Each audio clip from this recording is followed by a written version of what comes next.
Mudah-mudahan kesehatan dan keselamatan dari Tuhan Yesus ada pada kita. Mengapa saya buka,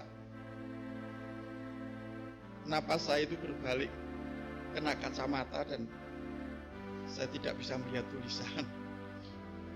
Ya, shalom, salam sejahtera untuk kita, ibu, bapak, dan saudara-saudara yang dikasihi Tuhan.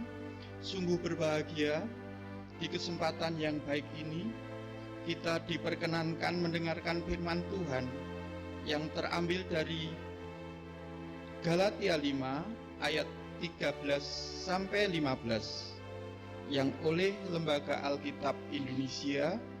Ketiga ayat yang akan kita baca merupakan bagian dari perikop yang diberi judul Kemerdekaan Kristen.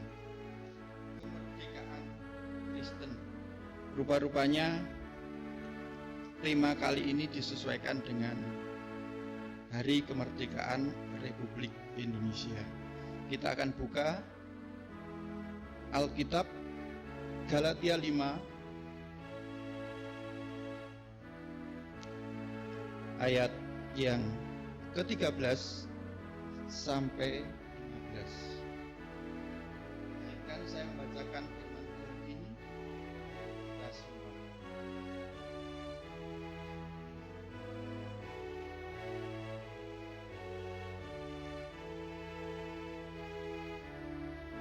Saudara-saudara, memang kamu telah dipanggil untuk merdeka. Tetapi janganlah kamu mempergunakan kemerdekaan itu sebagai kesempatan untuk kehidupan dalam dosa, melainkan layanilah seorang akan yang lain oleh kasih. Sebab seluruh hukum Taurat tercakup dalam satu firman ini, yaitu kasihilah sesamamu manusia seperti dirimu sendiri. Tetapi jikalau kamu saling menggigit dan saling menelan, awaslah supaya jangan kamu saling membinasakan. Yang berbahagia adalah mereka yang mendengarkan firman Tuhan dan memeliharanya. Haleluya. Ibu, bapak, dan saudara-saudaraku jemaat Tuhan, hari ini Senin tanggal 17 Agustus tahun 2020, kita melaksanakan ibadah istimewa, ibadah memperingati hari ulang tahun Republik Indonesia yang ke-75, usia yang sungguh cukup. Kita umat Kristiani sebagai bagian dari anak bangsa Indonesia tentu ikut menyambut dan merayakan hari ulang tahun Republik Indonesia ini dengan penuh rasa syukur. Syukur kita naikkan kepada Tuhan Yesus, karena kita percaya kemerdekaan yang diraih bangsa Indonesia 75 tahun yang lalu tidaklah lepas dari campur tangan Tuhan yang mengasihi bangsa kita. Sebagai Kristiani, lebih jauh sebagai umat Tuhan, sesungguhnya kita sudah akrab dengan kata merdeka atau pembebasan.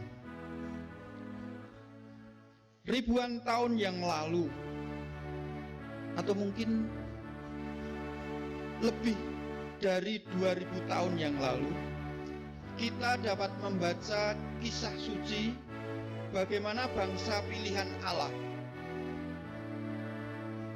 bangsa Israel yang dipimpin oleh Musa, dimerdekakan atau dibebaskan dari bangsa Mesir melalui kuasa Allah.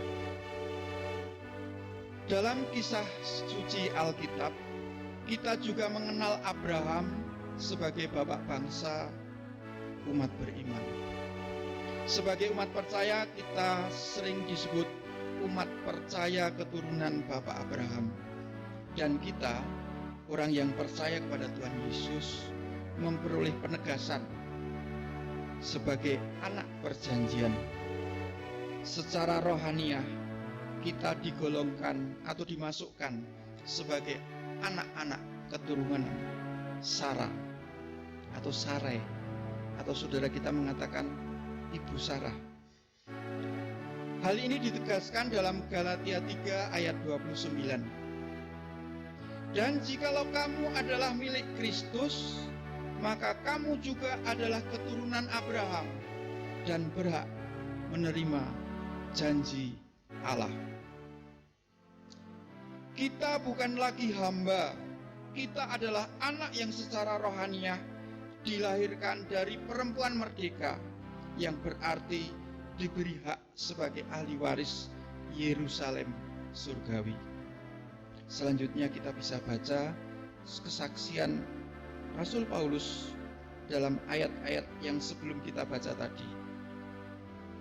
Kita baca Galatia 4 ayat 22 dan 23.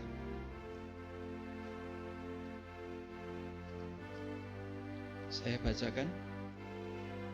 Bukankah ada tertulis bahwa Abraham mempunyai 2 anak, seorang dari perempuan yang menjadi hambanya dan seorang dari perempuan yang merdeka. Dalam cerita kiasan, kita digambarkan bukan anak Hagar, bukan anak ibu Hagar yang diperanakkan menurut daging, yang semula adalah pembantu atau hamba. Tetapi kita digambarkan anak ibu Sarah, yaitu anak yang diperanakkan Roh Kudus. Selanjutnya kita baca Galatia 4 ayat 26 dan 28. Galatia 4 ayat 26 dan 28. Demikian. Tetapi Yerusalem surgawi adalah perempuan yang merdeka, dan ialah ibu kita, ibu Sarah. Dan kamu saudara-saudara, kamu seperti Ishak adalah anak-anak janji. Anak-anak janji, anak-anak yang dijanjikan Allah kepada Abraham dan berhak menjadi ahli waris bersama-sama dengan anak-anak perempuan merdeka.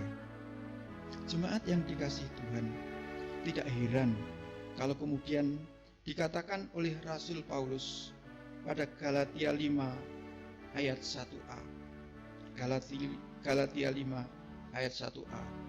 Supaya kita sungguh-sungguh merdeka, Kristus telah memerdekakan kita. Jemaat yang dikasihi Tuhan, bangsa Indonesia telah merdeka 75 tahun yang lalu. Namun jauh sebelum itu, Kristus telah memerdekakan kita. Janji Allah dipenuhi dan digenapi dalam kehadiran Tuhan Yesus ke dunia, dan pada puncaknya dalam peristiwa sengsara, kematian, dan penebusan atau pembebasan dalam kebangkitannya. Dalam peristiwa Paskah Perjanjian Baru ini, kita dimerdekakan Allah dari kuasa dosa.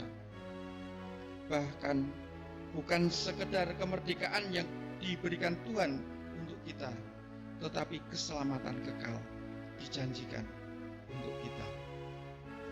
Jadi, ketika hari ulang tahun Republik Indonesia diperingati, kita meneriakkan kata Dirgahayu RI. Demikian pula dalam peringatan perayaan Paskah, perayaan kemerdekaan umat Allah, kita juga mengucapkan Selamat Paskah, Dirgahayu umat percaya, Dirgahayu umat beriman, Dirgahayu untuk kita semua. Jemaat yang dikasihi Tuhan, kita kembali ke sejarah bangsa kita. Presiden pertama Republik Indonesia, Bapak Insinyur Soekarno, pernah mengatakan bahwa kemerdekaan adalah jembatan emas menuju masyarakat adil makmur, yang artinya setelah merdeka, perjuangan kita belum selesai, yakni perjuangan mempertahankan kemerdekaan dan perjuangan mengisi kemerdekaan. Jemaat yang dikasihi Tuhan, ketika saya masih bekerja di kalangan teman-teman, itu sering ada guyonan yang sebetulnya menyakiti hati bangsa Indonesia. Ada sebuah sindiran atau sinisme yang mengatakan bangsa Indonesia telah merdeka, tetapi bukan lagi seruan sekali merdeka, tetap merdeka yang diteriakkan. Tetapi seruan sekarang, seruan yang ironis, kira-kira demikian. Bangsa Indonesia telah merdeka, sekali merdeka, merdeka sekali. Atau bahasa anak muda, sekali merdeka, merdeka banget. Karena merdeka sekali, saking merdekanya, bangsa Indonesia boleh melakukan apa saja. Orang pintar sering berkata, saat ini demokrasi di Indonesia kebablasan atau kebablasan. Contoh kecil, Bu Bapak, kalau contoh besar saya takut mengatakan. Kalau kita nonton televisi TV One, tapi sekarang sudah tidak muncul di TV saya. Kadang-kadang saya bersedih. Bukannya saya patriotis, juga bukannya saya memuja pemimpin bangsa kita. Contoh kecil saja yang membuat mengapa bangsa kita sedemikian kehilangan peradaban timur yang santun.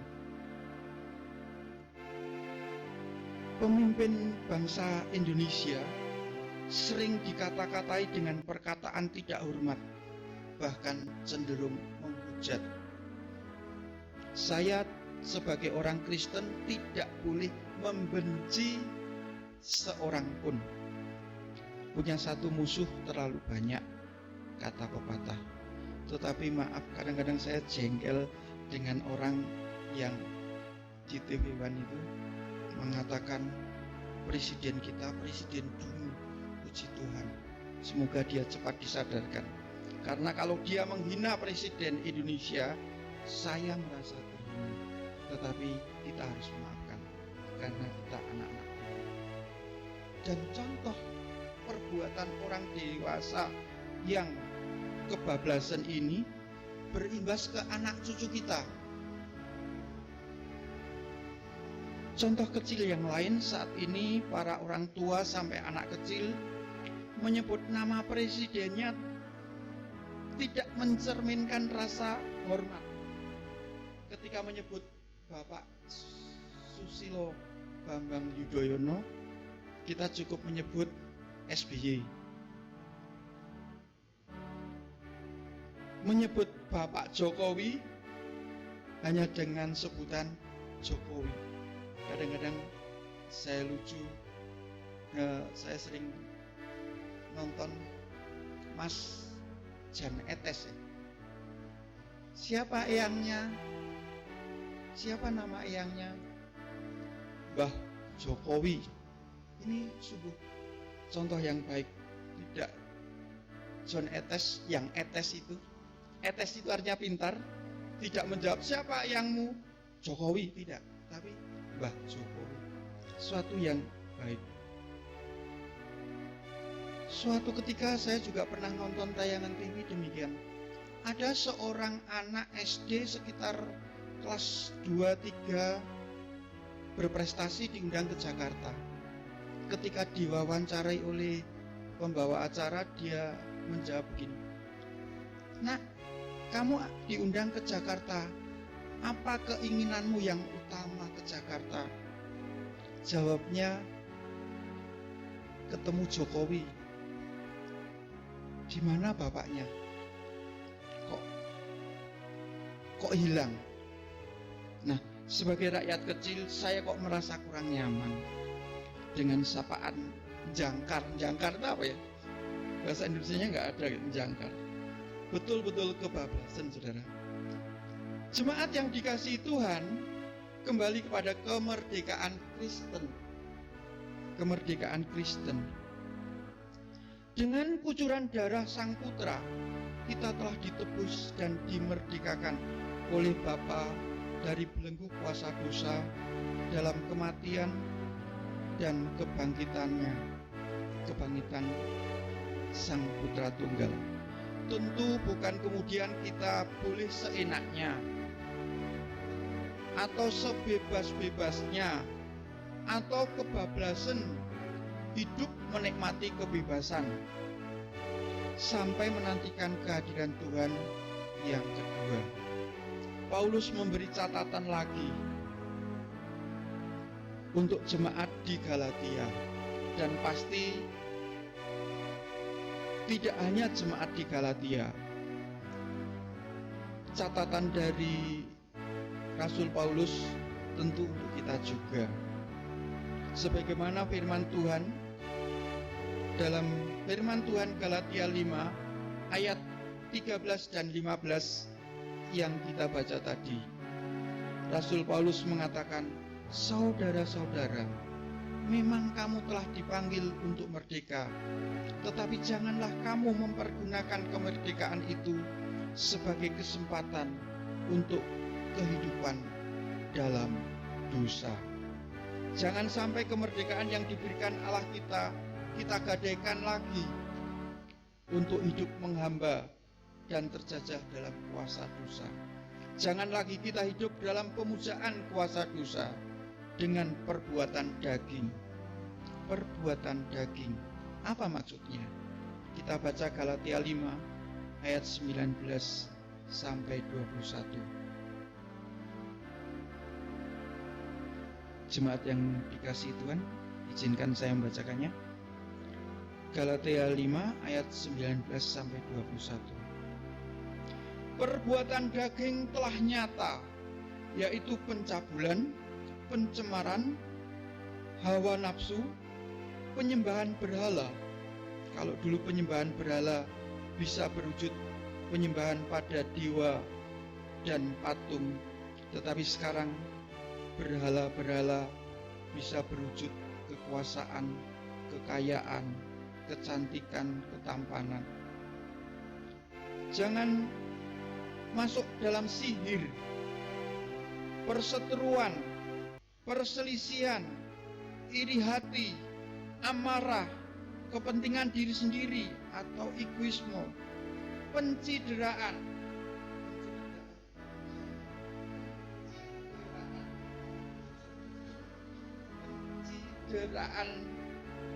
mungkin bahasa Indonesia yang benar pencideraan. Ini kalau sekarang terkenal dengan nama bullying, perundungan, penganiayaan secara psikis maupun fisik.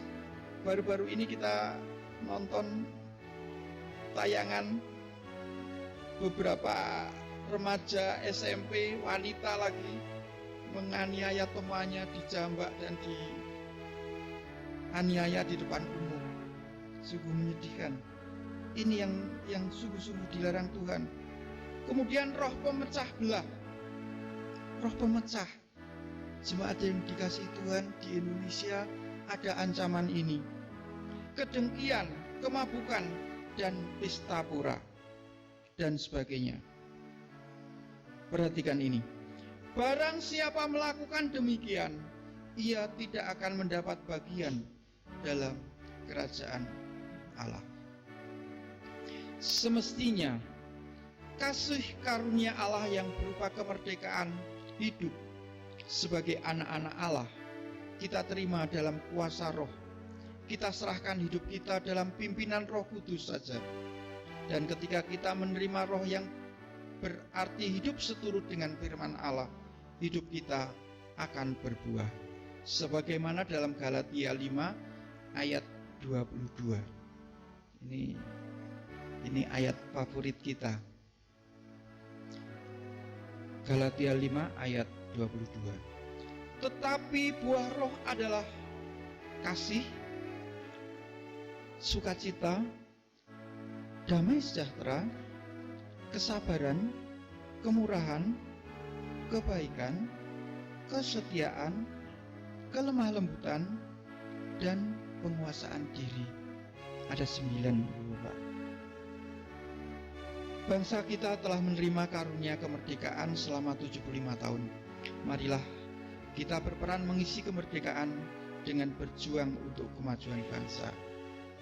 Kita mendoakan pemimpin bangsa kita dari Bapak Jokowi, Bapak Ma'ruf Amin, para pemimpin daerah, pemimpin desa sampai ke tingkat RT.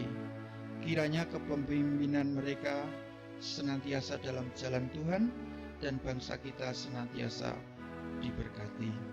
Sekali lagi kita renungkan, umat beriman telah dimerdekakan oleh Tuhan. Marilah kita syukuri kemerdekaan dan keselamatan dari Tuhan Yesus dengan menyerahkan hidup kita dipimpin oleh Roh Kudus. Kita tetap berjuang hidup dalam firman-Nya. Kita pertahankan iman, pengharapan kita hanya kepada Tuhan Yesus. Untuk mengakhiri firman, renungan firman saat ini, saya ingin membacakan firman Tuhan untuk kita bawa pulang.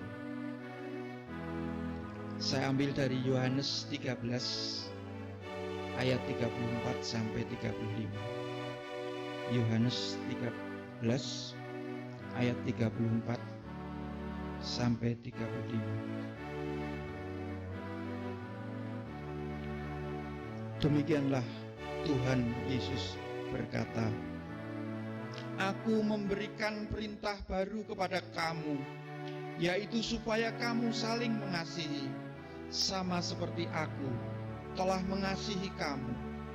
Demikian pula kamu harus saling mengasihi. Dengan demikian, semua orang akan tahu bahwa kamu adalah murid-muridku, yaitu jikalau kamu saling mengasihi. Jemaat yang dikasihi Tuhan, kalau di Indonesia orang berkata hal-hal yang penting, serius, harus diperhatikan, biasanya kita mengatakan, tolong saudara-saudara kita perhatikan, kita catat hal penting. Tetapi dalam budaya Yahudi katanya, untuk mengatakan yang serius dan penting akan dikatakan berulang-ulang. Dan dalam 2 ayat ini Tuhan Yesus mengucapkan mengasihi dan saling mengasihi 4 kali. Mengasihi, mari kita saling mengasihi. Mari kita dengarkan sungguh-sungguh untuk kita lakukan dalam kehidupan kita. Kita saling mengasihi. Puji Tuhan, sekali lagi kita mengucapkan Dirgahayu Republik Indonesia. Tuhan Yesus memberkati. Amin. Kita memasuki saat teduh. Di ujung saat teduh nanti kita akan berdoa, doa untuk mengakhiri ibadah kita di pagi hari ini. Saat teduh kita mulai.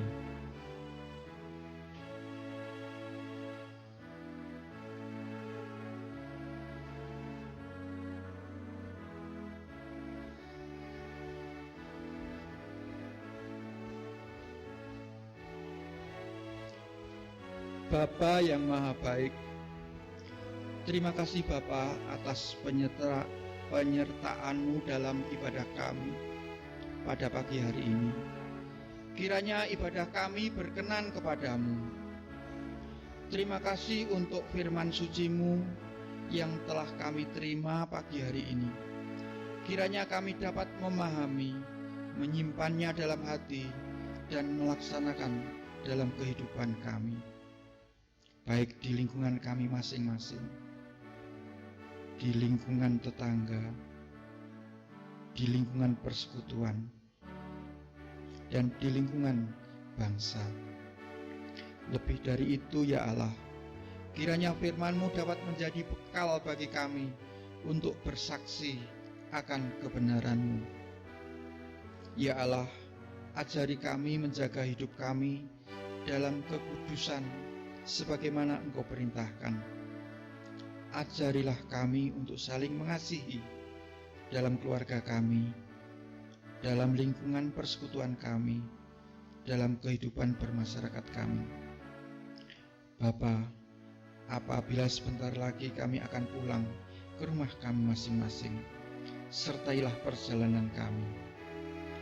Ampuni kami yang masih sering jatuh dalam dosa. Terima kasih Bapa. Doa yang tidak sempurna ini kiranya Tuhan sempurnakan dalam doa yang diajarkan Putra Tunggal-Mu Tuhan kami, Yesus Kristus. Doa Bapa kami. Bapa kami yang ada di surga, dikuduskanlah nama-Mu, datanglah kerajaan-Mu, jadilah kehendak-Mu di bumi seperti di surga. Berikanlah kami pada hari ini makanan kami yang secukupnya, dan ampunilah kami akan kesalahan kami, seperti kami juga mengampuni orang yang bersalah pada kami. Dan janganlah membawa kami ke dalam pencobaan, tapi lepaskanlah kami daripada yang jahat.